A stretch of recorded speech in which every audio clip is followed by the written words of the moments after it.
Subscribe now and press the bell icon. Never miss an update. नमस्कार साथियों, स्वागत करता हूं सबका इस YouTube चैनल पर जिसका नाम है स्टडी विद पीएन लोधा।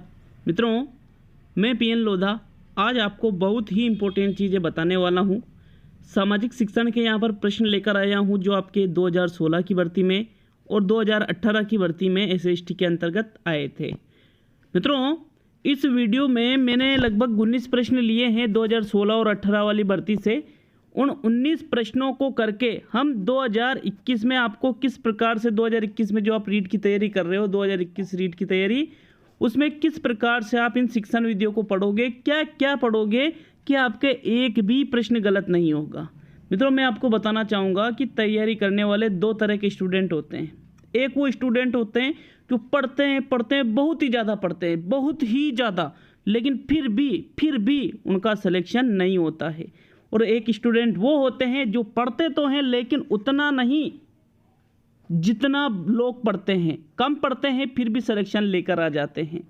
तो मित्रों, मैं आपको वही बात यहाँ पर बताने वाला हूँ कि सिलेक्शन आखिर किस प्रकार से होता है, कि क्या आप भी उस भेड़ चाल की तरह चलने लग जाओगे या तैयारी में कुछ ऐसा करोगे कि आपका सिलेक्शन जरूर हो जाए। साथियों, तो पहले 2016 और 18 में जो आपके SST की शिक्षण विधियों के जो प्रश्न आए थे उनको देखेंगे और फिर इन 19 प्रश्नों के बाद में मैं आपको वो चीज़ें बताने वाला हूँ इस वीडियो के अंदर ही कि आपके जो मैंने यहाँ लिखा है ना थंबनेल में कि एक भी प्रश्न गलत नहीं होगा, तो बिल्कुल मैं बताऊँगा कि किस प्रकार से आपके SST की टीचिंग मेथड में एक भी प्रश्न गलत नहीं होगा। साथियों, तो चलिए एक बार इन प्रश्नों को देखते हैं। अपना मूल्यांकन करना, 19 प्रश्न है ये, ठीक है। 19 प्रश्नों में से कितने सही होते हैं ये मूल्यांकन करना है। ये कोई एक साल की पेपर नहीं है, 2016 का भी पेपर लिया है और 2018 का भी लिया है। तो चलिए देख लेते हैं साथियों। लेकिन अगर आप वास्तव में चालाक व्यक्ति हो, चालाक मतलब अपना रास्ता बनाने वाले, अपना रास्ता बनाकर उसमें सीधा अपने लक्ष्य प्राप्त करने वाले, तो इस वीडियो के अंत में जो बातें मैं बताने वाला हूं आप उसको ज़रूर सुनोगे साथियों। तो चलिए शुरू करते हैं इस वीडियो को। मेरा दावा है आपसे, मित्रों, दावा है आपसे, अगर जो आप वाकई इस वीडियो को पूरा देखते हो तो आपके एक भी क्वेश्चन शिक्षण विधियों में SST के अंतर्गत गलत नहीं होगा। तो आपका पहला जो प्रश्न आता है मित्रों, पहला प्रश्न है ये 2016 का एग्ज़ाम जो हुआ था उनके प्रश्न हैं अभी ये। सामाजिक अध्ययन करता है व्यक्ति के आर्थिक संबंधों का, व्यक्ति के राजनीतिक संबंधों का, व्यक्ति के सामाजिक संबंधों का और व्यक्ति के भौगोलिक संबंधों का। मित्रों, वैसे तो इस प्रश्न पर माध्यमिक शिक्षा बोर्ड ने बोनस दिया है, लेकिन फिर भी इस प्रश्न में आपकी जो फर्स्ट चॉइस है भाई सामाजिक के अंतर्गत, सामाजिक का ही क्वेश्चन है शिक्षण विधियों में, तो फिर आपका तीसरा विकल्प जो है वो आपकी फर्स्ट चॉइस होनी चाहिए यहाँ पे, कि व्यक्ति के सामाजिक संबंधों का अध्ययन करना, सामाजिक अध्ययन अध्ययन करता है।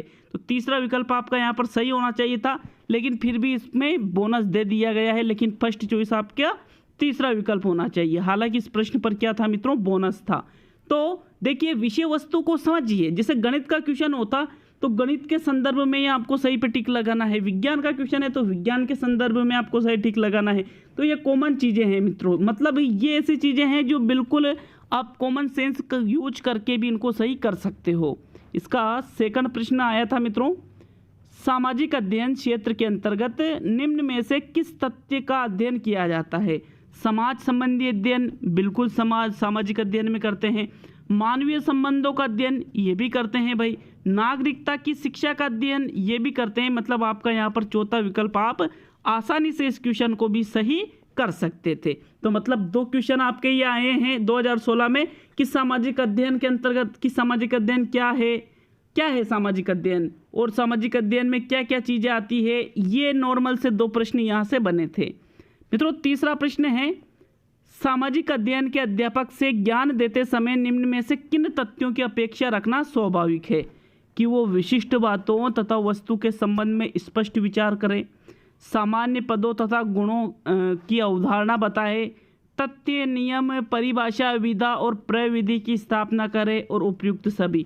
तो मैं आपको बताऊं साथियों, अगर जो उपयुक्त सभी आपके विकल्प में हैं और आपको एक भी विकल्प नेगेटिव नहीं दिखे तो वहाँ पर आप आसानी से उपयुक्त सभी पे टिक करके आ जाना, आपका 101% सही आंसर रहेगा। देखिए यहाँ पर नेगेटिव एक भी पॉइंट नहीं है और आपको थोड़ा सा लगता है नेगेटिव पॉइंट तो फिर आप उपयुक्त सभी को कभी भी लगा के मत आ जाना आप। नेक्स्ट प्रश्न नंबर 4 देखते हैं। कक्ष में सामाजिक अध्ययन को पढ़ाते समय निर्धारित कालांश समय का कितना भाग स्वयं के कथन निर्देशन में लगाना चाहिए? 40%, 60%, 50% और 20%। तो साथियों इस पर भी आरबीएससी ने बोनस दिया था, इसका भी राइट आंसर। अब देखिए कथन निर्देशन की बात करें कि स्वयं कथन निर्देशन, तो अध्यापक को कथन निर्देशन ज़्यादा नहीं करना चाहिए, इसलिए ये कोई फिक्स नहीं होता है कि कितना समय लगाना चाहिए, इसलिए इस प्रश्न पर आरबीएससी ने क्या दे दिया था? बोनस दे दिया था साथियों। इसका नेक्स्ट जो प्रश्न है मूल्यांकन की प्रक्रिया है। अब देखो ये मूल्यांकन में से आपके एक प्रश्न आ चुका है। उद्देश्यों की उपलब्धि के विस्तार का निर्धारण, कि उपलब्धि का विस्तार कितना हुआ है कितना नहीं हुआ है इसका निर्धारण करना। परिणामों की गुणवत्ता व मूल्यों का निश्चय करना, कि हमारे जो परिणाम आए हैं वो कितने गुणवत्तापूर्ण हैं और हमारे जो मूल्य हैं वो कितने निश्चित है।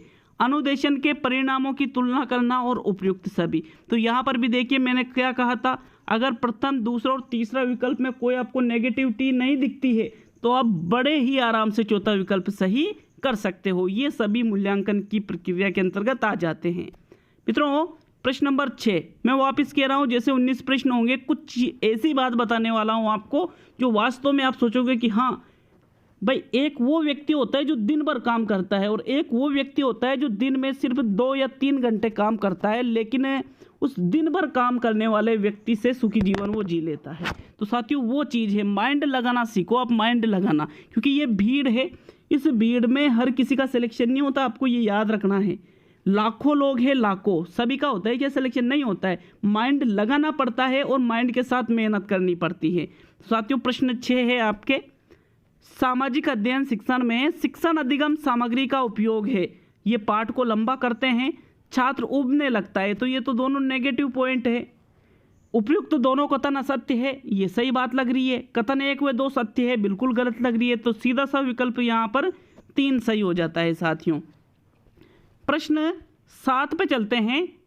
प्रोजेक्ट विधि को सर्वप्रथम किस वैज्ञानिक ने शिक्षा प्रणाली का व्यवहारिक रूप दिया? ड्यूवी, किलपेट्रिक, स्टीवेंसन और इनमें से कोई नहीं। साथियों इनमें से कोई नहीं तो आपको हटा देना है, विकल्प 3 बचते हैं आपके। देखिए स्टीवेंसन, ड्यूवी और किलपेट्रिक। प्रोजेक्ट का मतलब क्या है? परियोजना विधि की यहाँ पर बात की जा रही है।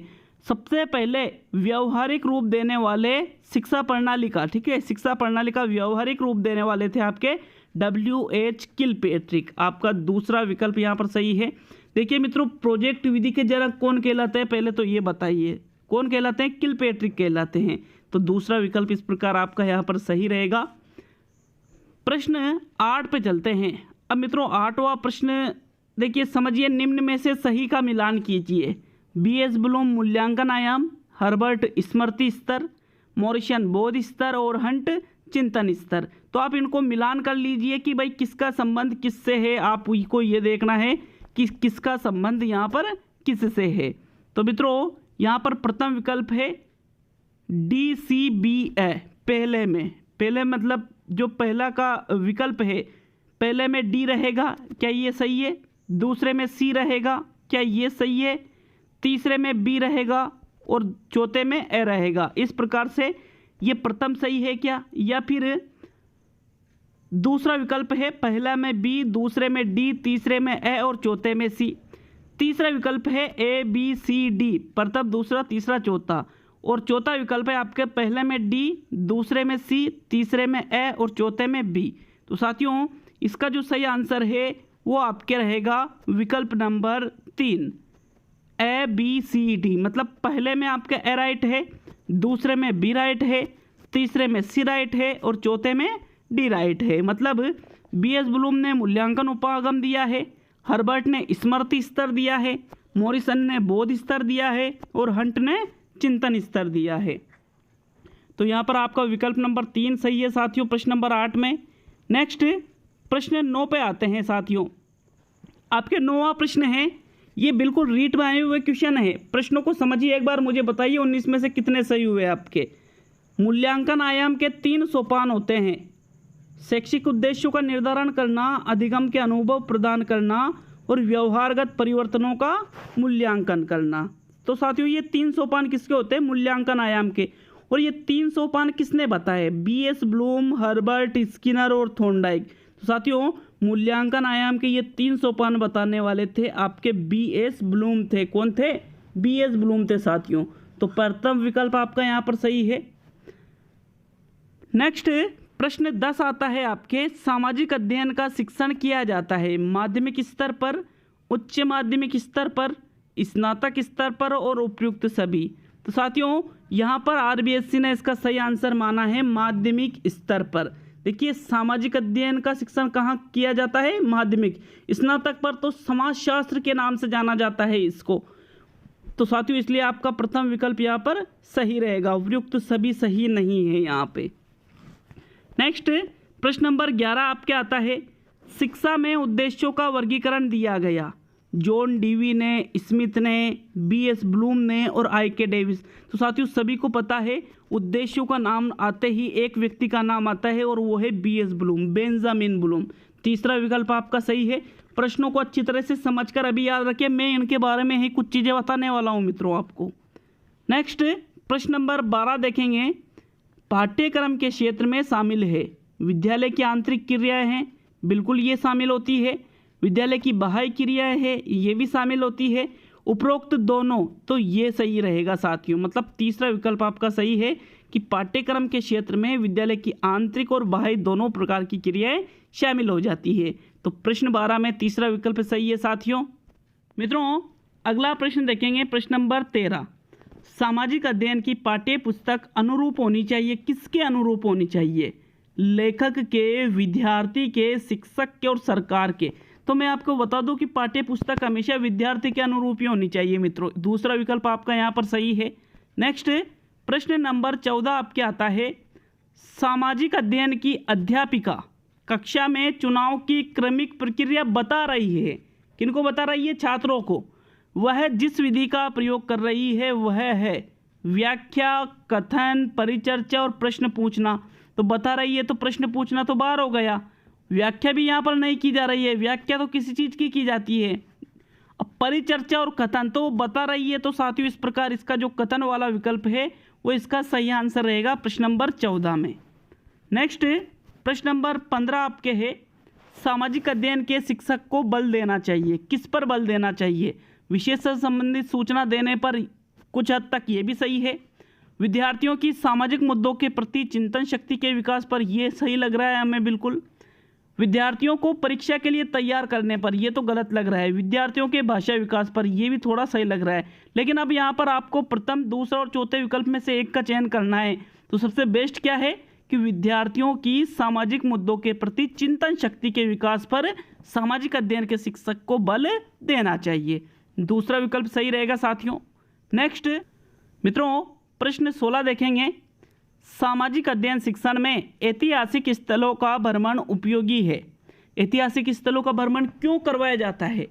ताकि विषय के प्रति रुचि उत्पन्न हो बच्चों में, बच्चे प्रत्यक्ष सूचना जाने, उनको प्रत्यक्ष सूचना प्रदान करने के लिए, विषय वस्तु की बेहतर समझ के लिए, या उपरोक्त सभी। तो ये सभी चीज़ें ऐतिहासिक स्थलों के भ्रमण में उपयोगी होती है, इसलिए आपका चौथा विकल्प यहाँ पर सही है साथियों। नेक्स्ट प्रश्न नंबर 17, ब्लूम की पाठ योजना आधारित है उद्देश्यों पर, विषय वस्तु पर, प्रस्तुतिकरण पर और उपरोक्त सभी पर। तो साथियों मैं आपको बताना चाहूँगा कि ऐसे प्रश्नों का लाभ उस पेपर में ही लिखा होता है।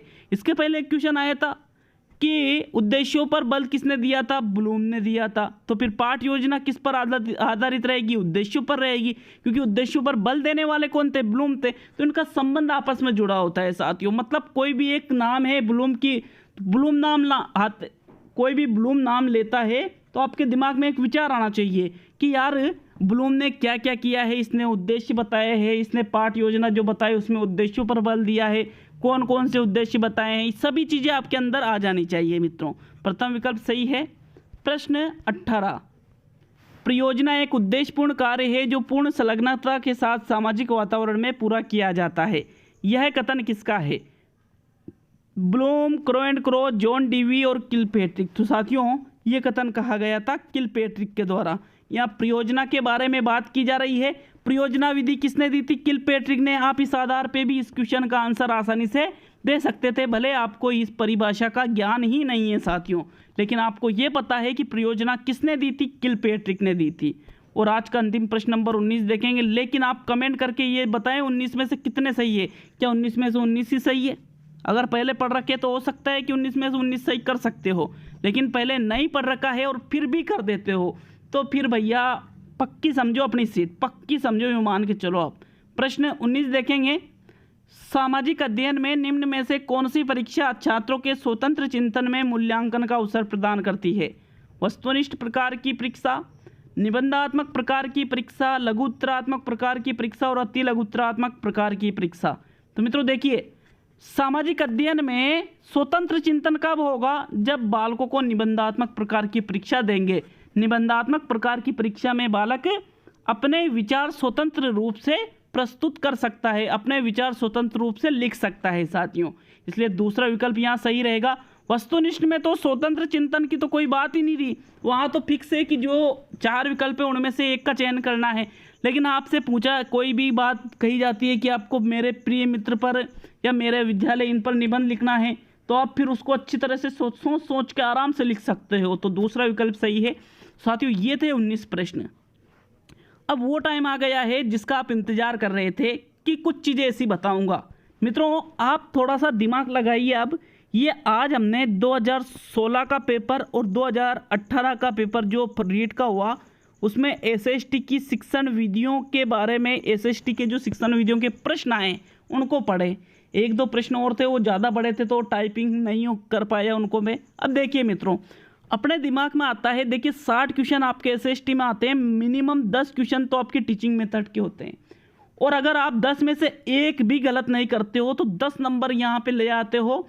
और 50 क्वेश्चन जो आपके जीके के होते हैं, सभी जो एवरेज स्टूडेंट होते हैं, एवरेज स्टूडेंट सभी 40 क्वेश्चन तो कर ही लेते हैं, सभी कर लेते हैं साथियों। कोई कोई रहता है जो 40 क्वेश्चन तक नहीं पहुँचता, क्योंकि जो तैयारी करने वाला है वो 50 में से 40 क्वेश्चन, 35-40 क्वेश्चन आराम से कर लेगा। तो मतलब 60 में से अगर यहाँ इस सेक्शन में आपके 50 क्वेश्चन अगर सही हो जाए ना, तो भाई सब कोई यूँ मानिए आप मजबूत पकड़ आपकी यहाँ पर हो जाती है। अब मैं आपको बताऊं कि 2016 और 18 का जो ये पेपर था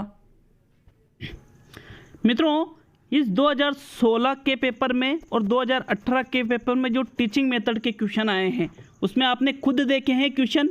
एक नाम आता है BS ब्लूम, इसको क्लियर कर लीजिए। BS ब्लूम 101% आपके हर बार आएगा।